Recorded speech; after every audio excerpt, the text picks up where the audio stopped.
Good morning, everyone. Welcome to Pimlico. An absolutely beautiful day in store for this Saturday of racing. 11 races. It's as loaded card as you're going to get for this meet. I can tell you that right now. So looking forward to it. This is today at the races. I've got Dan Illman here with me from the Daily Racing Forum. Dan, I couldn't ask for a better analyst to sit aside with me, next to me, to go through these races this afternoon. Well, that's way too kind for you to say, but I'll take it.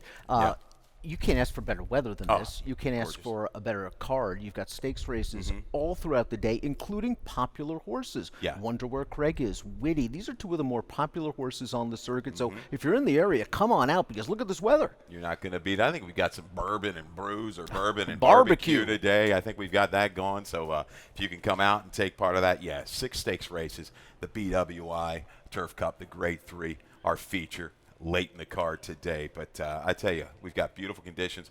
Main track is fast. The turf is good. We had some rain. We were off the turf yesterday. We had a lot of rain like earlier in the week. I thought we might get on that turf course yesterday. We didn't. We're back on it today. Looking forward to those turf races. Let's get you started right here, right now. Race 1, 16K, and non-winners at 2 in life. This kicks off the early Pick 5 is Mark Lapidus, one of our fans, calls it the best bet here in Maryland, a 12% takeout. Hope you dive into the early Pick 5 as you should. It's going to be a good handle here this afternoon. Dan, you like the 2, right? Admit Nothing, second off of a break, drops again. That's where I'm a little bit leery of this one. I had a lot of problems with this race. I don't want to play the favorite in this race currently, and it's a long way out. Admit Nothing is the favorite, so take that with a grain of salt. But Admit Nothing the last time was at Pimlico at this distance, won. Looked good over it. All of a sudden shows up in a first-level allowance race, is competitive with a horse. The winner that day comes back to run second with an 80 buyer, then in his next start wins with a 78. All of a sudden, this horse is listed as a vet scratch. He shows up at Timonium on the big drop, and he doesn't do much as the favorite, and now he drops again. So the question is, can he run anymore, which is why you have to demand value. If he can, we know he likes the surface, and he fits great at this class level. If he's too short of a price, are you leaning towards Foodie? Or are you going to lean towards Impitude, who might get away a little bit of a price as the speed? That's the key, because if you look at Impitude's form, his last race, a throwout on the turf. His race before that, a throwout against stakes horses.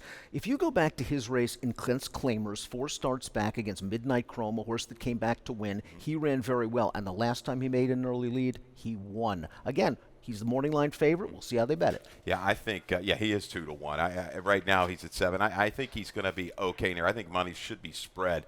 I take a little shot here with the 5. Vote them all out. We've got Carrasco. We've got a horse for Trombetta going off a second off a little bit of a break, December to August.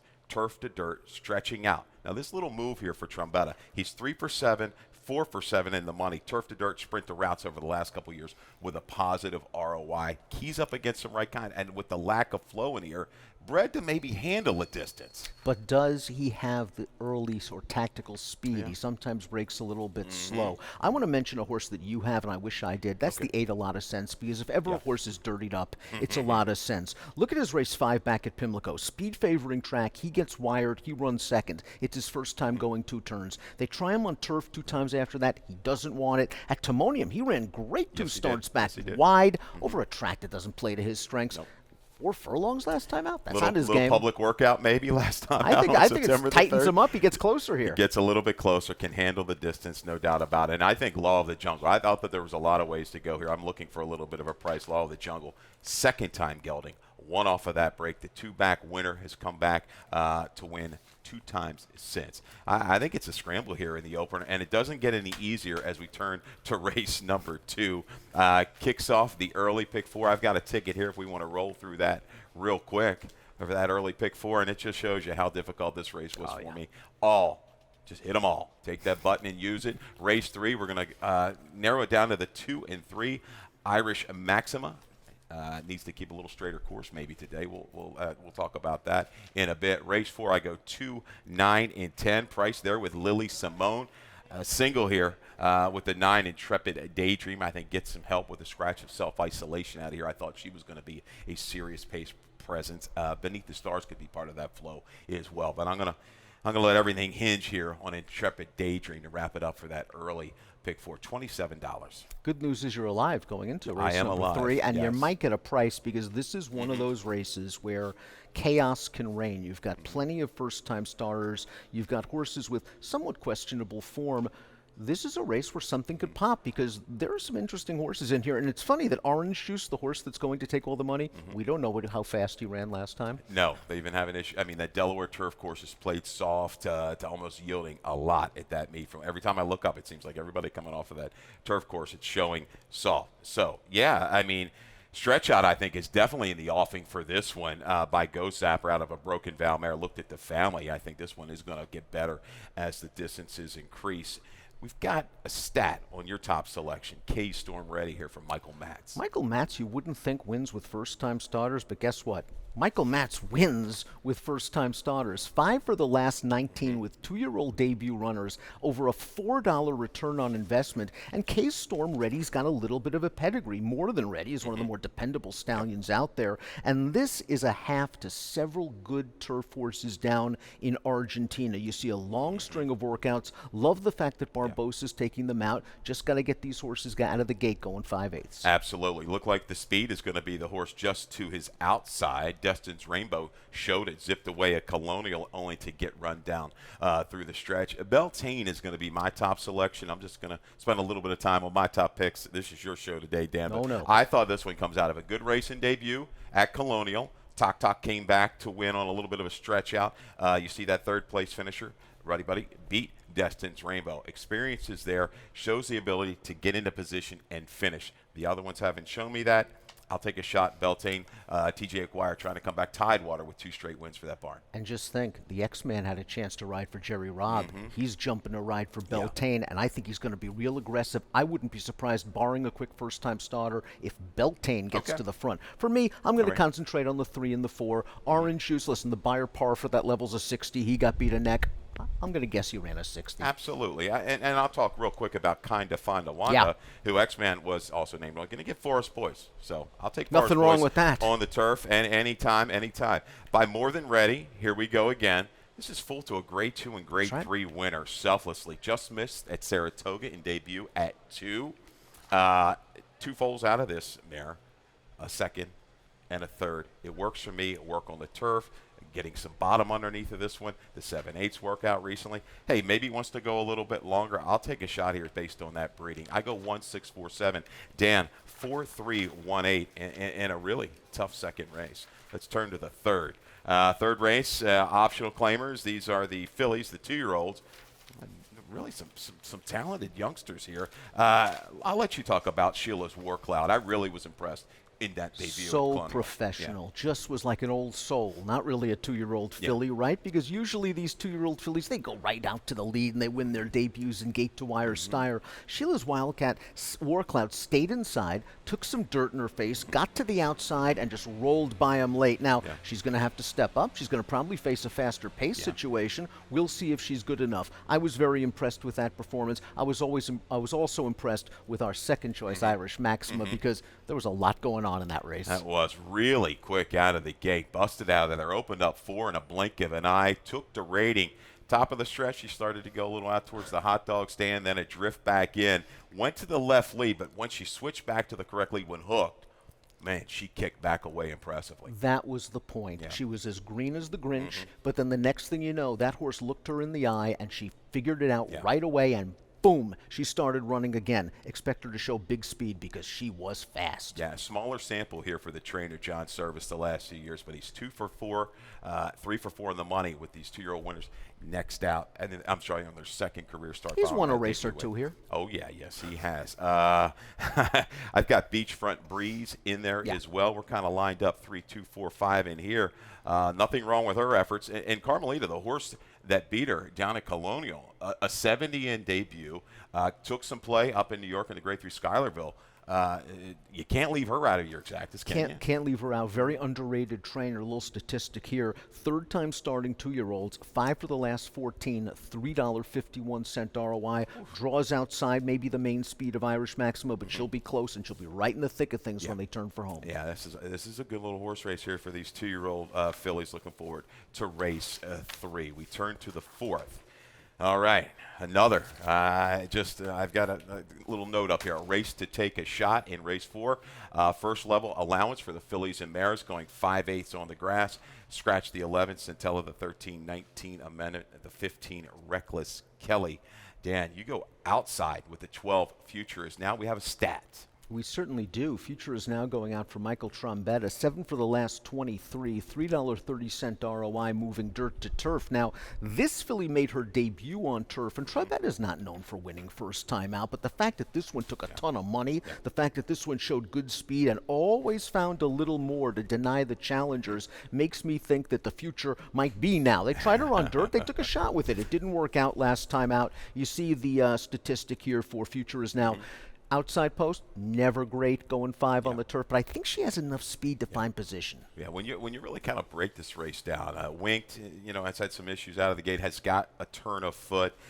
Gift of Gab inside when she breaks, and she's had some issues. She's got that turn of foot, but you're right. She might be able to get position. You don't want to be hung 4 wide going past that 3/8 pole, because I don't know if she's got enough of an edge against this group to overcome that adversity. Let's look at your second selection. A La Brave, a coming out party last time, a big run down at Laurel. Certainly was. Didn't break the best, rushed up to press that pace while in between horses, and then held sway despite hopping back to her left lead. But she won that race very comfortably for Michael Matt. She's got a ton of upside potential, and she's tactical. Now, she might actually hurt Future is Now because she has enough speed to force Future is Now wide, but A La Brave stepping up out of that last race against state-sired competition. I think she has some potential. I agree. We both like Winked. I thought Winked ran pretty good. Pochi Bonsic, we talk about this. I talk about Pochi Bonsic as a lot of press from me. Seems like she keys up every race. Big effort. Looked home at Timonium. Couldn't get it done, but a really good try back over this turf course and had a lot of trouble. Couldn't get position down towards the inside. Got shuffled back a little bit, and when you get shuffled back going 5/8 against a horse the likes of Basarati, who came back and won the Stormy Blues with an 81 Beyer speed figure, it's going to be tough. The fact that she made it close, she is probably sitting on a good race. Lots of seconds and thirds, though. And you got an aggressive rider, usually in Acosta, so if she comes out cleanly, look for her to be put into the race. I'm going to talk about a bomb shot that I'm going to use in here on top, Lily Simone. That outside to inside angle that I like on the turf races. I'm going to toss the race at Colonial. No chance. But you go a little bit further down on the page. She's run well over a good turf course. That starter, 8,000, to me that equates to a first level allowance and a lot. You've got a lot of winners in there, horses that are seasoned turf sprinters. She can work. She breaks good, gets position, tucks up behind the speed. Don't think she can't get in there at a big number. Don't be fooled by the fact that she was in a Colonial last time out. That third place horse, Caroline Christina, we saw her win here Preakness week in her debut. She came out of that last race, earned a 78 Beyer speed figure. Lily Simone Fitz, she's a 3-time winner facing several 2-lifes. You got it. Love it. Love the angle there. Let's go. 5th race. We're going to kick off the stakes action. 6 in a row here at Pimlico today. Come on out if you can. 5th race. The Shine Again, non-winners of an open sweepstakes. We're going to scratch the 1, Alberta Sun, scratch the 6, Self-Isolation, who just ran here last week. I didn't expect her back on that shorter rest. I like the 9, Intrepid Daydream.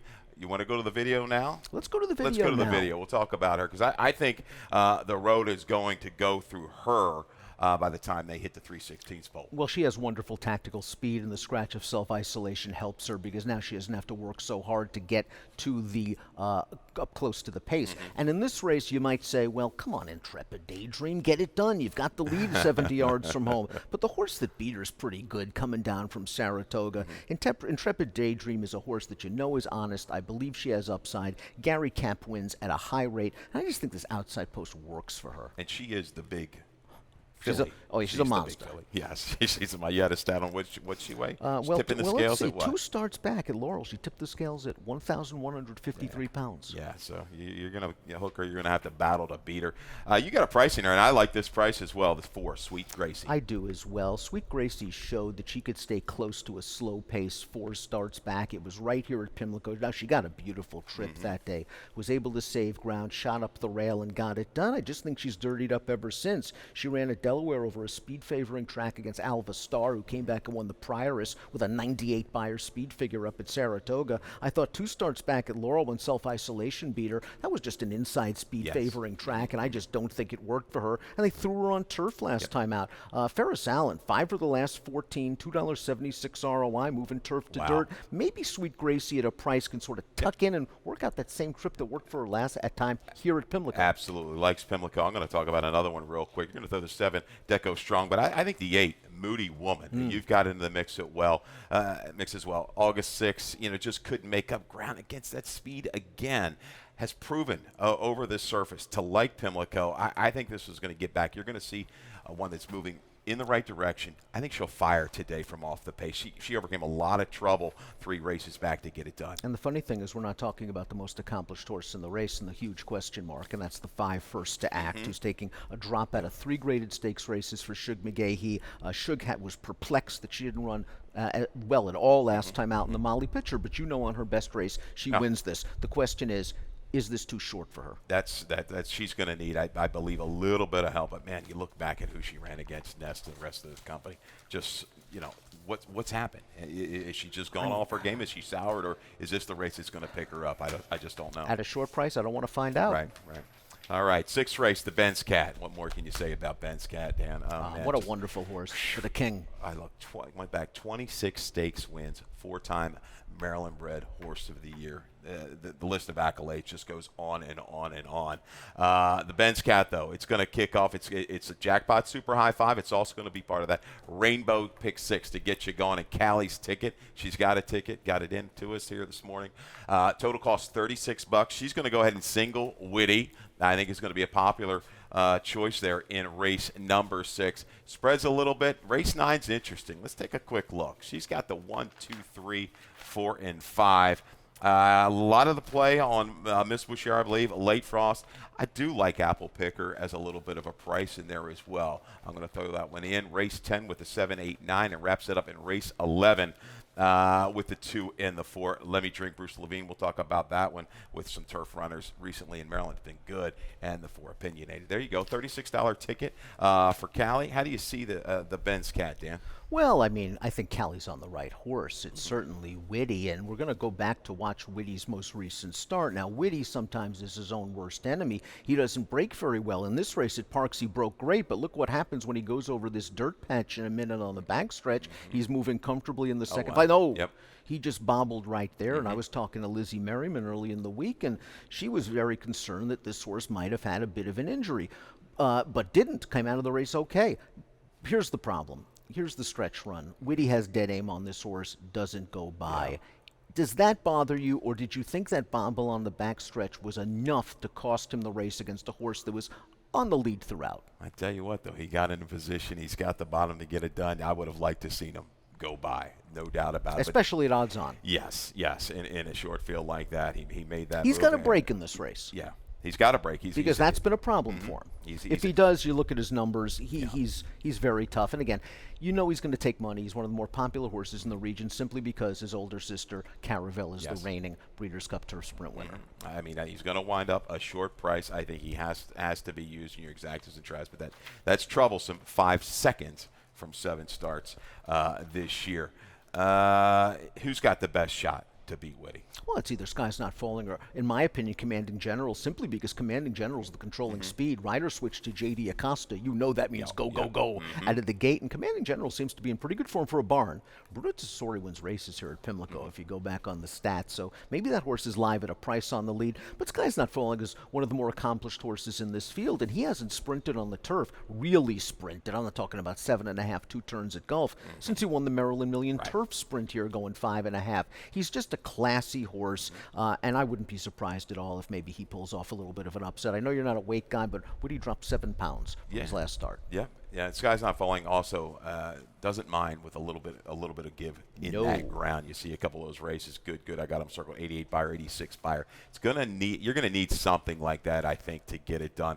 Mata was a horse that I was almost gonna put on top. I just don't know if Mata is the same old Mata. That's the problem. I think that is a very, very fair opinion. Yeah. If you want to take a look at it the other way and say he's going to be a price, and his last race was his first start since the spring, and he gained fitness because he dueled on the lead and got tired, and in this race there might not be a ton of pace, well, all of a sudden he becomes a lot more interesting. I think the fact that he showed improved speed last time out makes me think he's cycling back to his best. Yeah, he didn't have it at that first start back in 23. He did show it, and you talk about there's not a lot of true turf sprint speed in here. I think maybe the 10 will be sent from the outside. This is a little class test, though, for boss man JJ. 7-3-4-8 for Dan in the Benz Cat. We're going to take a little commercial break, come back with the late pick 5. We're going to kick things off looking at the light diffuse in race 7. And they're off.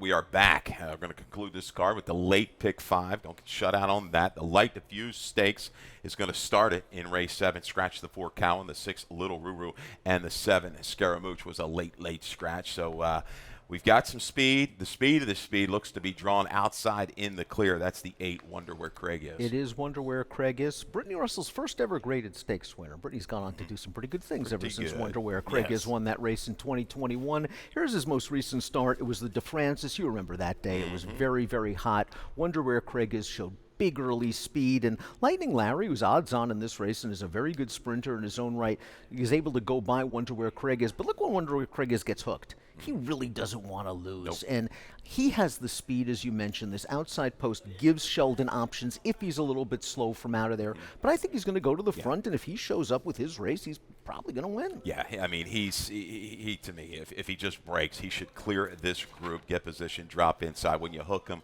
you're going to have to fight him. There's no doubt about it. But stage left to 3. If you're looking maybe for just a little bit better price, he's won 2 in a row. Yet to run over this track, but I think his recent form is really, really dangerous. And that race at Laurel really impressed back in April when the horse got off a little bit slow. A big rush into that flow at 5.5. Yes, I know it was an off-the-turf race, but some good horses in there that he was able to just kind of roll on past.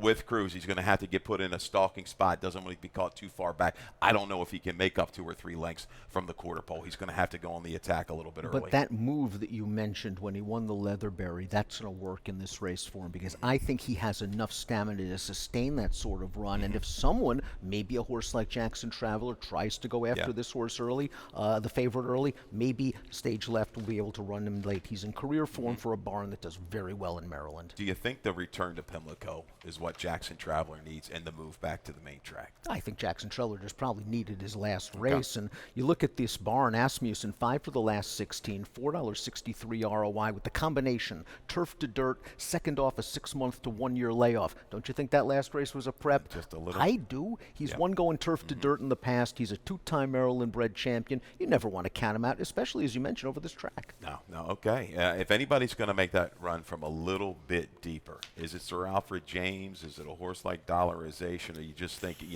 you're going to have to be there turning for home? I think you probably got to be there turning for home, but the way Ray Ginter and Built Right Stables is going right now, how can you throw Sir Alfred James out?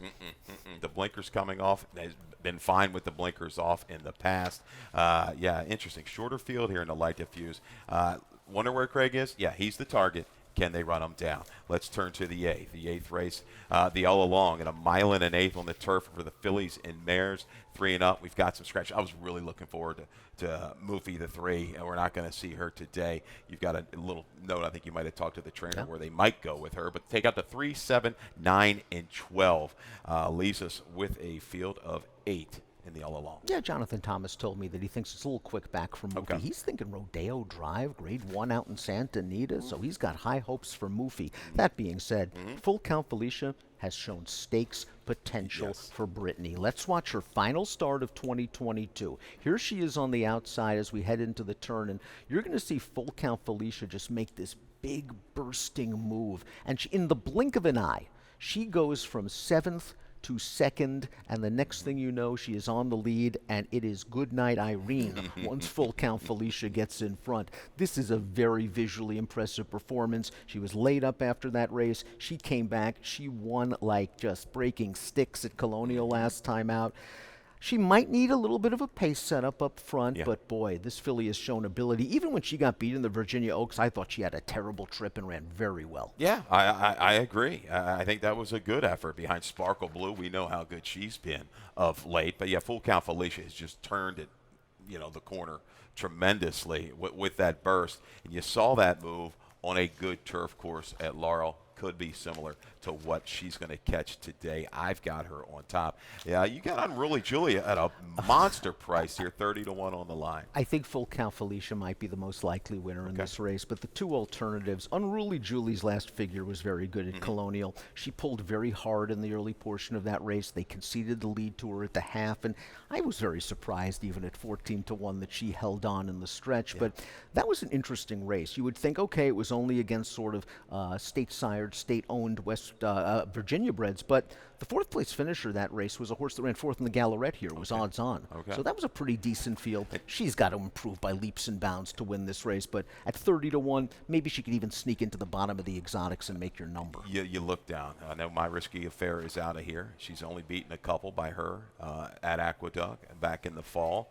And also, she beat Naval Empire, who was a horse. That was the Trombetta horse, right? That with the blinkers on, ran real big over at Laurel. So, yeah, at a big number, I like it, and that's one thing, Dan, you bring to the table. I read your stuff each and every day, and when you get a nugget like that, pay attention, throw a couple bucks down, and use with some horses in the exacta. You will be rewarded, trust me, in the long run. Wallachia, we both got this one in the mix. I'll let you talk about her. I like that the maturity this filly has shown, and I just think she's coming into her own for Graham Motion. She's won from off the pace. She's won from on the lead. She can do it either way. Jorge Ruiz is one of the more underrated, dependable jockeys. I don't even just think on this circuit. I think in the whole country. Usually got a good ride from Jorge. I think Wallachia is going to work out a really good trip in this race. And if you talk about upside, maybe we've seen Full Count Felicia's best. Maybe we've seen some of these other horses' best. I'm not sure we've seen Wallachia's best. A little dimension. I mean, a little bit quicker internals last time. Was eager, ready to go, and just went ahead and widened with a good buyer that is going to be competitive against everybody in this field. The other motion I'm going to throw into the mix here, Ida Coast. I think she brought her best finish in a race with the blinkers on, a move that's been just very profitable, high percentage for Motion over the last couple of years. Oh, certainly did. I thought she had a really nice trip in that race and a nice flow. There was a good pace for her. She was able to save ground under who else? Ruiz, and was able to finish that race off. Now Ruiz goes to the other motion in here. I don't think it was really a choice. I think Ferg fits Idacos very, very well. This horse ran okay 2 starts back when running third in a first level allowance behind Naval Empire. She's in with a chance as well. This all of a sudden with Mufi out becomes a really interesting race. Even a horse like Creative Cairo is interesting to me simply because it was her first race last time out off of a lengthy layoff. She kicked on in the stretch. Forrest Boyce is going to be taking the mount today. Why can't she show a little bit more tactical speed this time? Agreed. This all along is a little bit of a tough.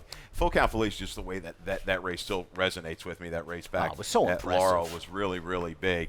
Do you have anything on the 11?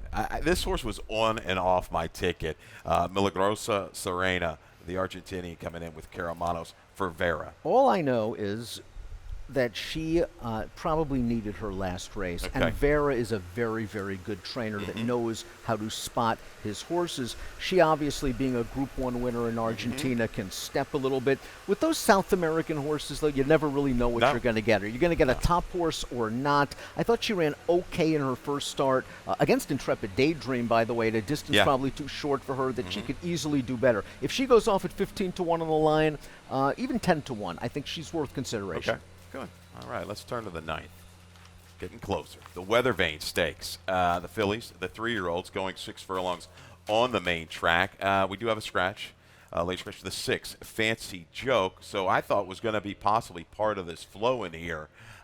You're going to go towards Late Frost, who was a gazillion to 1 last time out at Charlestown, and a brutal beat. I hate to bring this up for our man TV Steve, who works on the TV. He had this horse stopping bottom. Brutal beat.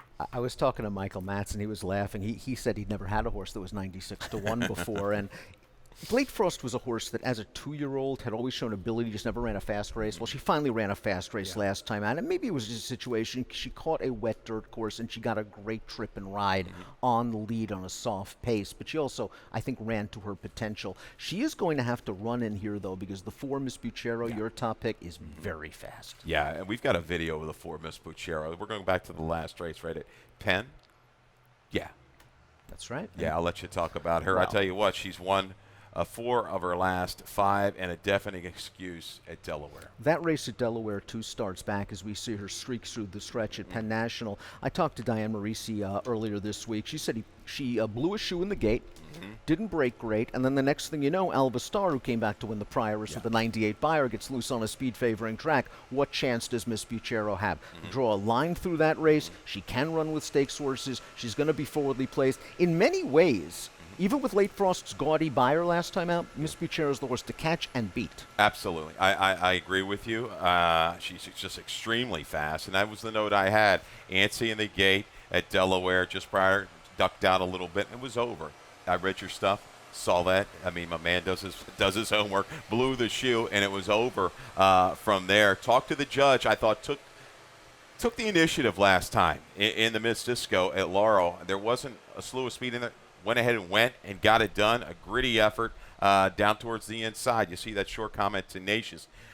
She's going to have to revert from tactic, going back from maybe chasing and trying to grind it out from there. I'm sure they're not thrilled drawn inside of Miss Buchero because they got to at least go a little bit and maybe try to rate off the outside. And I think Late Frost is quick enough that maybe talk to the judge will be down inside.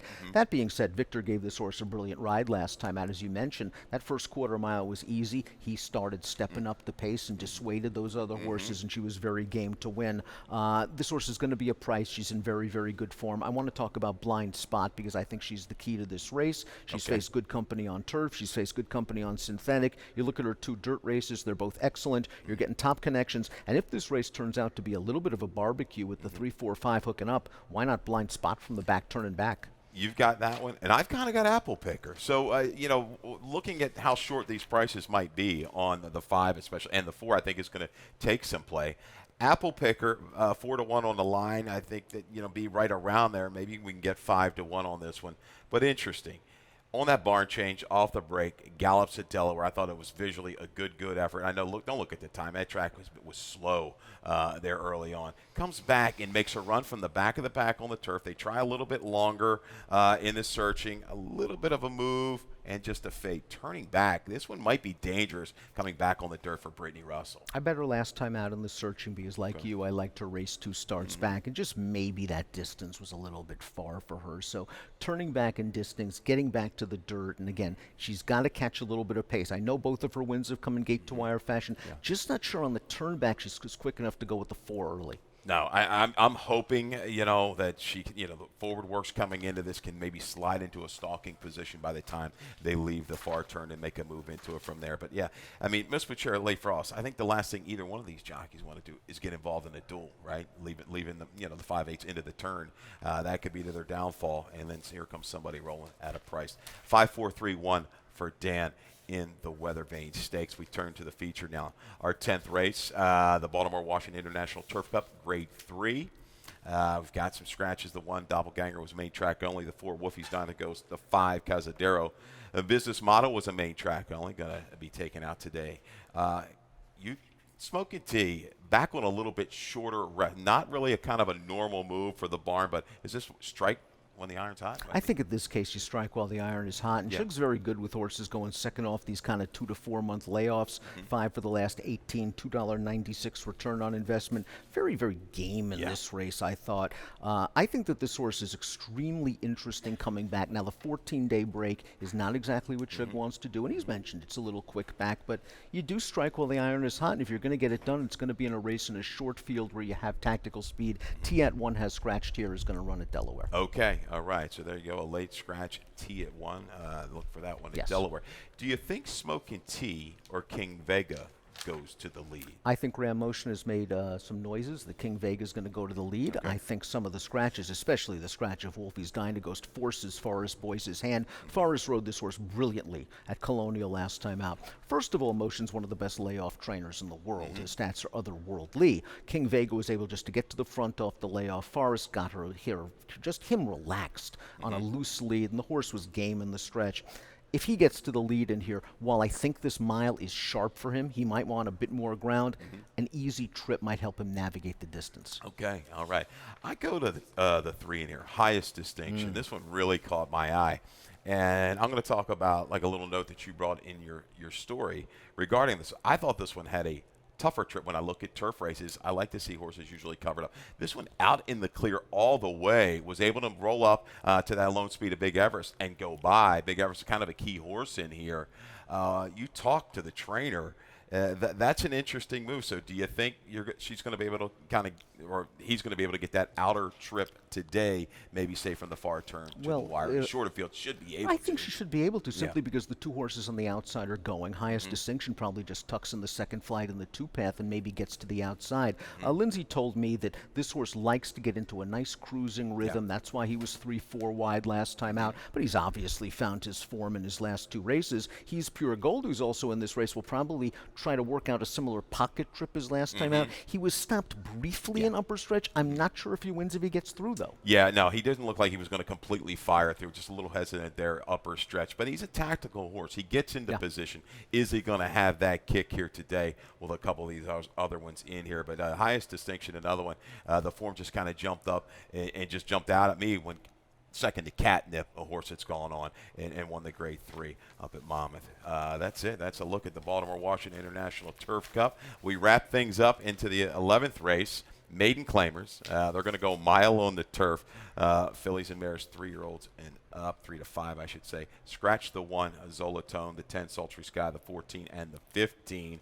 I thought there was a lot of ways to go. I think the 2 is going to take a lot of the play in here for Bruce Levine, who's had plenty of success with recent turf runners in Maryland. And Dan, you go towards the outside with the 11th, Gather the Facts. I do gather the facts. I wonder if he's at the point where maybe he's going to become a professional maiden. I'm going to give him one more chance. Susan Cooney put cheek pieces on last time out, Gather the Facts. And Gather the Facts was kind of in and among horses, made an early move into the teeth of the pace, and then backed out a little bit. She's been in pretty good form in her last 2 races. She's going to be a price. Sheldon's back aboard, who was aboard 2 starts back. I'm hoping to get a good trip. This is a race where if you're a trip handicapper, it's a dream come true because there are trips everywhere. Lemmy Drink is the horse to beat. Yes. I thought she ran very, very well against subsequent New York bred stakes winner Orange Freeze 2 starts back. Last time out, she breaks through the gate. Then she loses all chance on the first turn when she almost goes down after clipping heels. And you mentioned Levine. Yeah, I mean, you look at that. I think looking at the last couple years, he's 2 for 5, 5 for 5 in the money with these turf runners, and is hooked up with Toledo for both of those wins. That's a strong angle there, and you're right. From a class relief standpoint, Let Me Drink, I would say, is the horse to beat. But Trace Maria's Dream, the 3-horse for Ness. That was a trip. That was a little premature move. It was an amateur riders race. Yes. Don't want to beat up the riders at all. We enjoy having those races coming into Maryland, but just made a bold move. Opens up, couldn't go. Claim for Ness. Obviously, we know how good he is off the claim, and gets in here with first-time Lasix today. So you're getting Ness, you're getting first-time Lasix, and you're getting a horse that ran well off of a trip last time out. And at 9-2 on the morning line, you really can't ask for anything more. The 7 stage call was also in that amateur race, 2 starts back, and looked like was looming boldly, but just didn't finish with a lot of energy. The trip wasn't there for her last time out. Had to alter course sharply down to the inside. Came out in the stretch in between horses, and as you know, it's tough to win when you're going sideways in the stretch. I think this horse is sneaky. She just needs a setup. Exactly. A little slower flow there behind Nawanda. Was trying to the wire. I think Gilda's Girl's an interesting by Ironicus. You see Ironicus, you're thinking turf, but The debut wasn't awful going back at Laurel, kind of an even effort. Circle home little Josie Wales, who's come back to run some big races. So why not on the stretch out here and back to the turf? You gave the folks at Tim Keefe horse. I'll quickly give one as well. Okay. Forgotten Gift, 2 starts back on the turf. Not a great trip. Ran on in the end. Just set a very fast pace last time out. The runner-up came back to place at Saratoga with a 67 buyer. Oh, okay, there you go. That's a look at the card. We wrap it up. We're going to take a look at the best bets and value. We got to roll with 26 minutes to post. We got to get up to Rodman here shortly. But Dan, your best bet of the day comes in race 4. You know, the best bets have got to be kind of a combination of price and who we like. I think there are more likely winners later for me, but Future Is Now might be a nice price in here. We saw the Trombetta stat. Lightly races got to work out a trip from the outside post. My best bet's going to be a little bit shorter price. Intrepid Daydream from that outside post in the shine again in race number 5 into the race early. I think she can just kind of dog this field through the final quarter of a mile and get it done. Value play. Value play a little bit later on, race number 5. That's Sweet Gracie. We know she likes Pimlico. I think this pace will be slow. I think she can adapt to it, and hopefully she works out a trip. This is a race she can win if she gets the right trip. I'll take a 9-4 exacta in race number 5. I'm going to wrap it up in race 4 with I think this horse could be anywhere from 12 to 20 to 1. Yeah. Lily Simone moving outside to inside. Going to get that trip. Has positional speed. Has shown in the past and has shown an affinity for a course that has a little give to it. So there you go. There's our best bets and values play. Dan, I appreciate you coming on and joining us. Great insight as always. 25 minutes to race 1. Let's go up Dave Robin, high top Old Hilltop for the changes and scratches. Good luck.